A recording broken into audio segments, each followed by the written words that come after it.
It's your boy Noble One. Christ up, I'm down. The truth is hard to swallow like when you're eating and food go down the wrong cut. Your eyes tearing up like please give me the highlight. Maneuver your hearts and your ears so you can receive the gospel truth that we're trying to bring to thee. Cry it loud, spare not, lift our voice like a trumpet. This is a full course meal, put down them tea and the crumpets. Incline your ears, listen up as we break bread with you, as we present to you the gospel truth. Yeah! Good morning, YouTube. This is your girl April Ross with the Gospel Truth. Today is Friday, and like I said, I'm changing my Bible studies on Friday because in the early part of the week, I am super duper busy. So we're going to get right on to it. I definitely want to thank my husband for stepping in for me 2 weeks ago to teach on Bible study on the Avenger. I appreciate him. I pray that someone was blessed by it and got a better understanding of what God is saying in your life. And I hope that that lesson actually helped you to continue to walk in what God has promised you and has destined for you and purposely have placed you there to do for the glory of God. This is a long lesson. And I might have to break this up into parts because I have a feeling that we're going to be in this for quite some time. And I try to make it as short as possible, but I don't think I'm going to be able to do it. So we're going to take our time on this lesson. Just trust God and pray that the Holy Spirit will guide me to be able to teach to you guys on this morning. We're going to come from John chapter 11. We're going to do verses 1 through 14, and then we're going to skip down to verses 34 through 44. So this is what, and I'm reading from the Amplified Version. Now a certain man named Lazarus was ill. He was of Bethany, the village where Mary and his sister Martha lived. This Mary was the one who anointed the Lord with perfume and wiped his feet with her hair.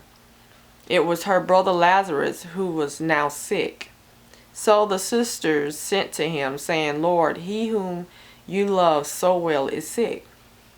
When Jesus received the message, he said, this sickness is not to end in death, but on the contrary, it is to honor God and to promote his glory, that the Son of God may be glorified by it.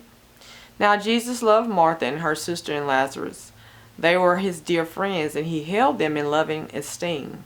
Therefore, even when he heard that Lazarus was sick, he still stayed 2 days longer in the same place where he was. Then after that interval, he said to his disciples, let us go back again to Judea. The disciples said to him, Rabbi, the Jews only recently were intending and trying to stone you, and are you thinking of going back there again? Jesus answered, are there not 12 hours in a day? Anyone who walks about in the daytime does not stumble because he sees by the light of this world. But if anyone walks about in the night, he does stumble because there is no light in him. The light is lacking to him. He said these things and then added, our friend Lazarus is at rest and sleeping, but I am going there that I may awaken him out of his sleep. The disciples answered, Lord, if he is sleeping, he will recover. However, Jesus had spoken of his death, but they thought that he referred to fall into a refreshing and natural sleep. So then Jesus told them plainly, Lazarus is dead. Now let's skip over to verse 34 in the same chapter. And he said, where have you laid him? They said to him, Lord, come see. Jesus wept, which is, I guess, the most famous short verse in the Bible. The Jews said, see how tenderly he loved him. But some of them said, could not he who opened a blind man's eyes have prevented this man from dying?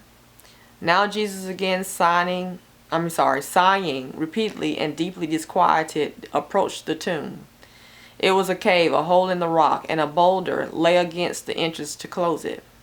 Jesus said, take away the stone. Martha, the sister of the dead man, exclaimed, but Lord, by this time he is decaying and throws off an offensive odor, for he has been dead 4 days.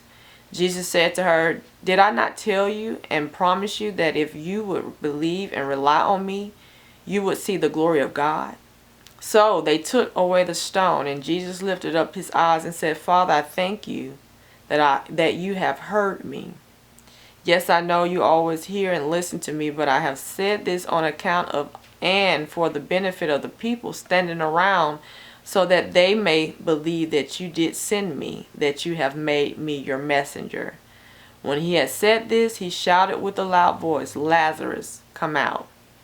And out walked the man who had been dead, his hands and feet wrapped in burial clothes, linen strips, and with a burial napkin bound around his face. Jesus said to them, "Free him of the burial wrappings and let him go."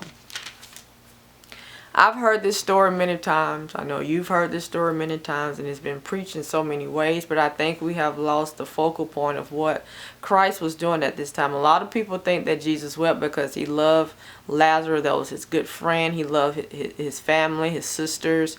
And a lot of people think he wept because he felt that this was a situation where by now people should know who he is.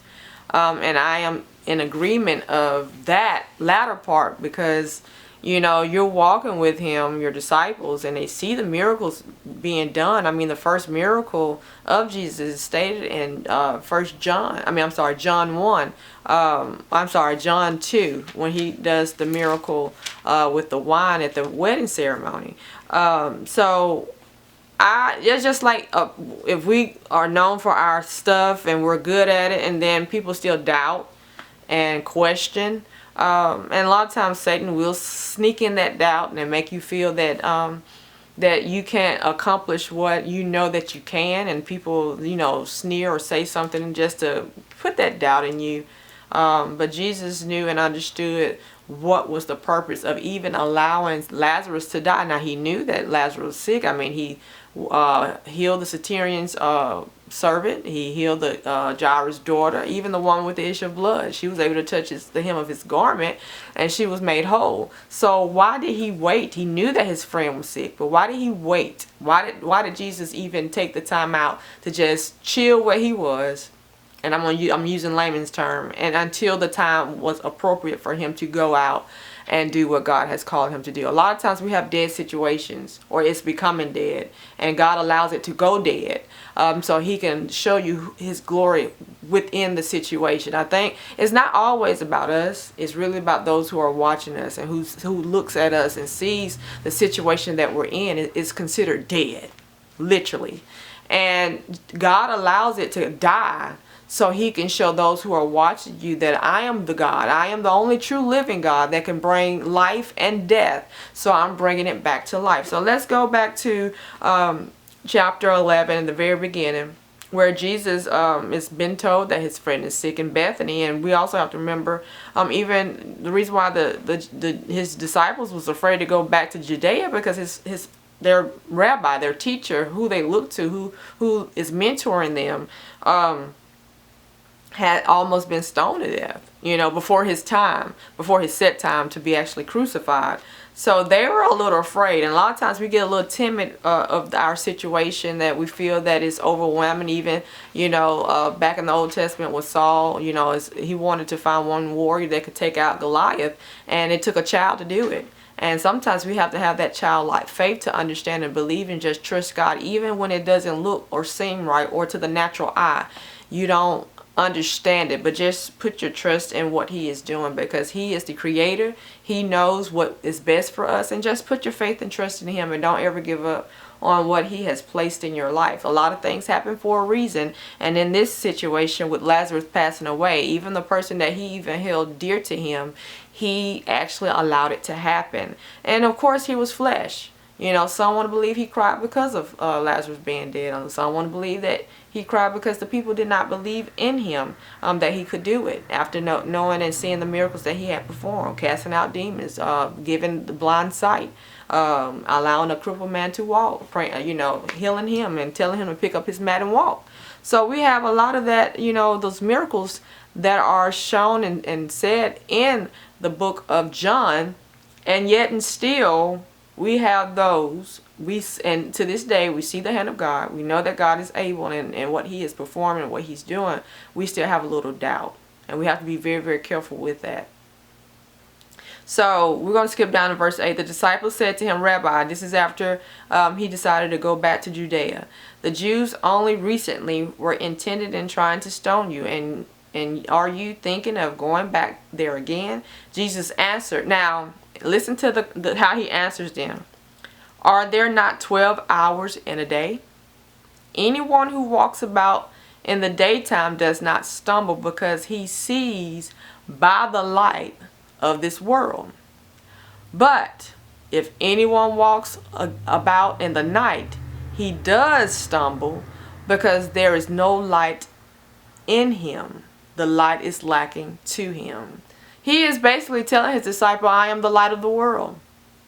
I have to do these things even when darkness approaches.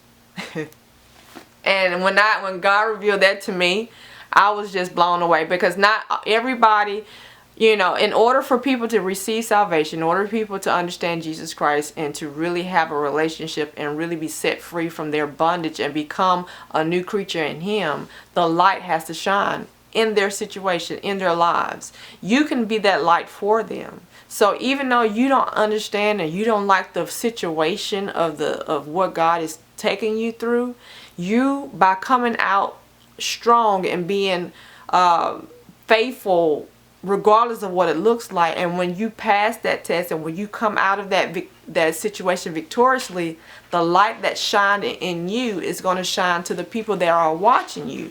So we definitely have to be careful of how we can allow our situations to keep us from doing what God has called us to do, which is to be a light in the midst of darkness. This is what Jesus is telling his disciples. Instead of him saying, listen, I understand they tried to kill me, but we're going to give them another chance. He said this in verse 9. Are there not 12 hours in a day? Meaning 12 hours there's day, 12 hours there's night. Anyone who walks about in the daytime does not stumble because he sees by the light of this world. But if anyone walks about in the night, he does stumble because there is no light in him. The light is lacking to him. And we wonder why the world is so dark. It's dark because there's no light being shined. We're so committed to our careers as Christians, as gospel artists, as pastors, to where we forget the purpose that we have been placed there. We've been placed there to be a light in the midst of darkness, and we're supposed to be the salt of the world. We're supposed to be the light that shines upon a mountain that people see and know and recognize that these people do not belong to darkness. They belong to the light, which is Jesus Christ. So in verse 11 it says, he said these things